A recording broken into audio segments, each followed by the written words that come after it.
Әжелеріміз бізге қандай пайдасы мол рецепттерді қалдырған, иә? Бүгін сіздермен құйрық пісіру тәсілімен бөліскім келіп отыр. Ол үшін құйрықтың барлық пайдасы өзінде қалу үшін қайнап тұрған суға 20 минутқа құйрықты салып аламыз. Толық пісірудің қажеті жоқ, себебі пайдасының барлығы сорпаға шығып кетуі мүмкін. Барлығын осылай кесіп бөліктерге бөліп алғаннан кейін тұздауға өтеміз. Мен қызыл тәтті паприканы көптеу қолданамын, маған сол қатты ұнайды.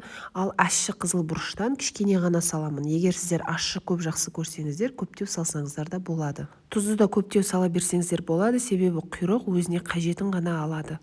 Осылай дәмдеушілерді жақсылап араластырып, сосын құйрыққа шашып, қолымызбен біртіндеп жақсылап жағып шығамыз. Негізі дәмдеушілерді салмастан бұрын пышақпен осылай тіліп шығу керек еді, мен ұмытып кетіппін, сондықтан дәмдеушілер жағып болғаннан кейін осылай біртіндеп тіліп шықтым, араларына да дәмі кірсін деп. Бетін жауып, бір тәулікке салқын жерге қойдым. Бір тәуліктен кейін осылай кесіп, күнделікті жеуімізге ыдысқа салдым, ал қалғанына пергамент қағазына біртіндеп орап, пакетке салып, морозильникке салып қойдым. Күнде таңертең бір кусоктан жеп отырсаңыздар, ағзада қандай күшті өзгерістер болатынын описаниеда жазып қалдырдым.